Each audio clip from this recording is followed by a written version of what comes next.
Hello my dear students, good morning all of you.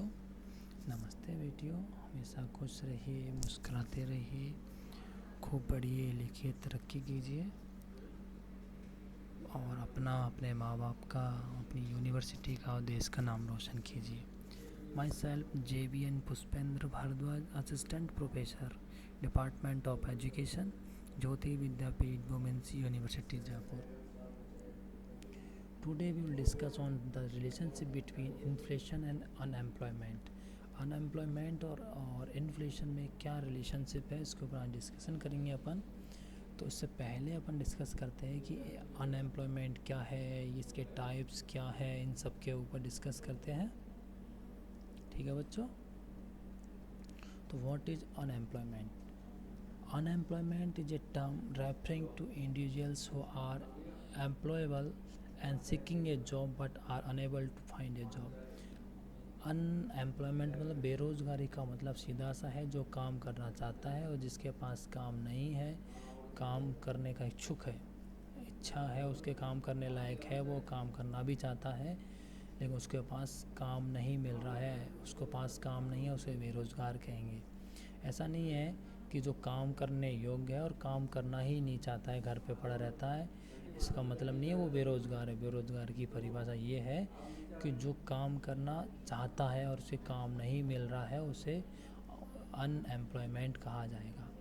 Further more it is those people in the work force or pool of people who are available for work that does not have an appropriate job, usually measured by unemployment rate, which is dividing the number of unemployed people by the total number of people in the workforce.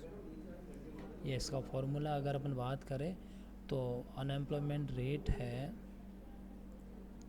जो unemployment rate कैसे निकाली जाएगी? Total number of unemployed people divided by total number of people in the workforce.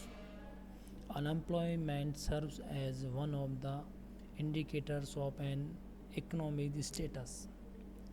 Unemployment occurs when a person who is actively searching for employment is unable to find work.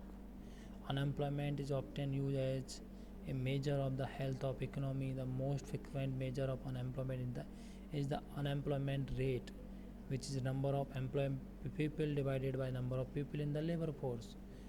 Unemployment rate निकाली जाती है, जितने भी number employment unemployed number है peoples के, वो divide किए जाएंगे टोटल नंबर ऑफ पीपल से। The term unemployment can be tricky and often confusing, but it certainly includes people who are waiting to return to a job after being discharged.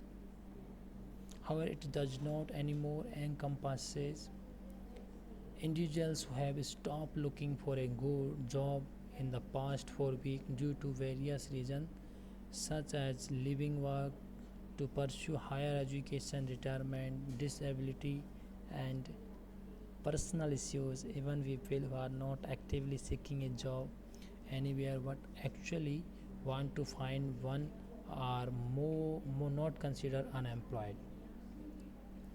सीधी सी बात है। देखो, बेरोज़गारी की अगर डेफिनेशन इंट्रोडक्शन की अपन बात कर रहे हैं तो अनएम्प्लॉयमेंट का सीधा सा मतलब है कि ऐसा कोई बंदा जो काम करने का इच्छुक है और उसको काम नहीं मिल रहा है, उसको बेरोज़गार कहा जाएगा।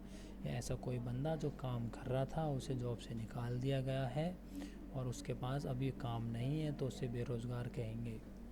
ऐसा नहीं है आप लोग पढ़ रहे हो, लिख रहे हो, जॉब करना कहीं अप्लाई नहीं कर रहे हो, आपने ग्रेजुएशन कर रखी है और आप काम करना ही नहीं चाह रहे हो, और जैसे कि आप काम करने के लायक ही नहीं हो, आपको जैसे कि सबसे बड़ी दिक्कत है अनएम्प्लॉयमेंट की, काम करने के लायक नहीं है। जो ग्रेजुएट पर्सन है, ग्रेजुएशन के अकॉर्डिंग उनकी क्वालिफ़िकेशन ही नहीं है, ग्रेजुएट वो पता नहीं कैसे डिग्री ले ली है उन्होंने, कैसे नहीं ली है, तो उनको काम नहीं मिलना सबसे बड़ी दिक्कत यही है कि उनको काम मिल क्यों नहीं रहा। ठीक है, ये सबसे बड़ी दिक्कत है, क्योंकि हमारी जो एजुकेशन है, एजुकेशन वोकेशनल एजुकेशन नहीं, व्यावसायिक एजुकेशन पर ज़्यादा जोर नहीं दिया जा रहा है।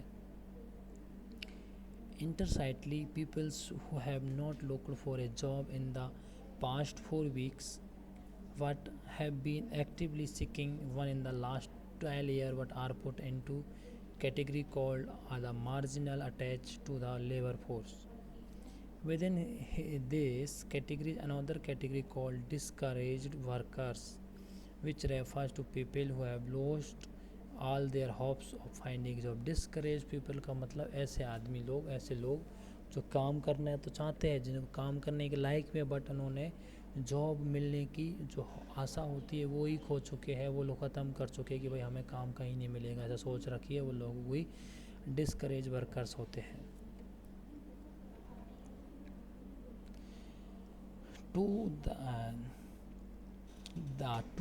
Too many details and exclusion mentioned above make a lot of people believe that unemployment is vague and that the rate does not fully represent it and the actual number of people who are unemployed. So it is a good idea to also look at the term unemployment, which the Bureau of Labor Statistics (BLS) describes as individuals aged 16 and above who have recently put hour into work in the past week, paid or otherwise, because of self-employment.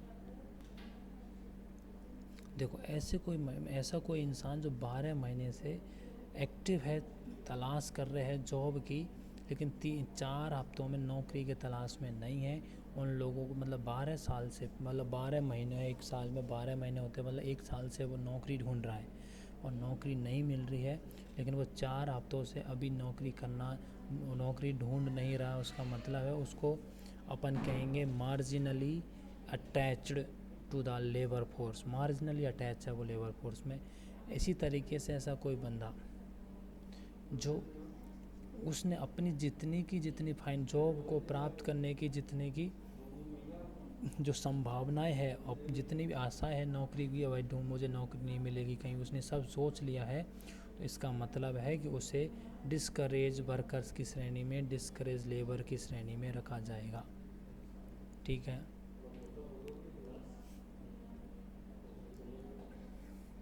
लेकिन इसी तरीके से जो ऊपर जो अपन ने जो details दी है, इसमें जो लोग काम करने के लिए मानता है कि बेरोज़गारी स्पष्ट है, मतलब बहुत से लोगों का मानना है कि जो बेरोज़गारी होती है स्पष्ट होती है, ये पूरी तरह से बेरोज़गार लोगों की वास्तविक संख्या का प्रतिनिधित्व नहीं करती है, वाकई में ही नहीं करती है, क्योंकि बहुत सारे लोग ऐसे जो काम करना ही नहीं चाहते, और लेकिन उन जैसे कि आपने सुना होगा चने के साथ घुन पिसता है, गेहूं के साथ घुन पिसता है, तो वही बात है.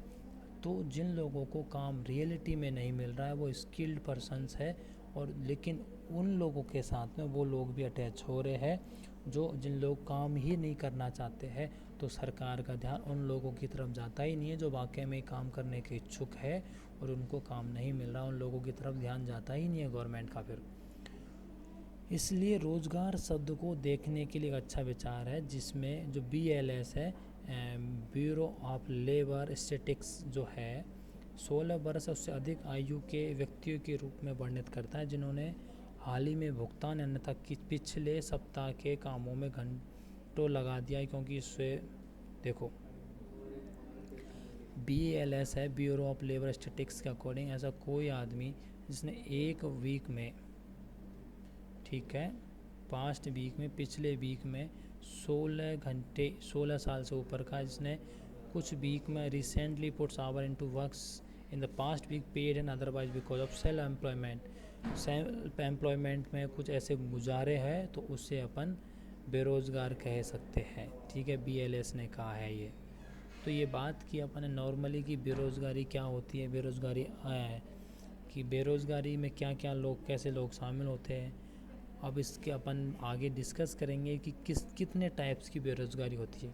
कि भाई बेरोज़गारी तो है लेकिन उसके टाइप्स भी अलग अलग है. जैसे कि मैं बात करूँ रीजनल, क्लासिकल एंड वो वॉलेंट्री अनएम्प्लॉयमेंट है, फ्रिक्शनल एम्प्लॉयमेंट है, इस तरीके से बहुत सारी चीज़ें हैं ये. तो इनके ऊपर डिस्कशन करेंगे अपन नेक्स्ट क्लास में बच्चों. Thank you so much. Enjoy your day. अपन इससे आगे नेक्स्ट क्लास में ही पढ़ेंगे. Thank you.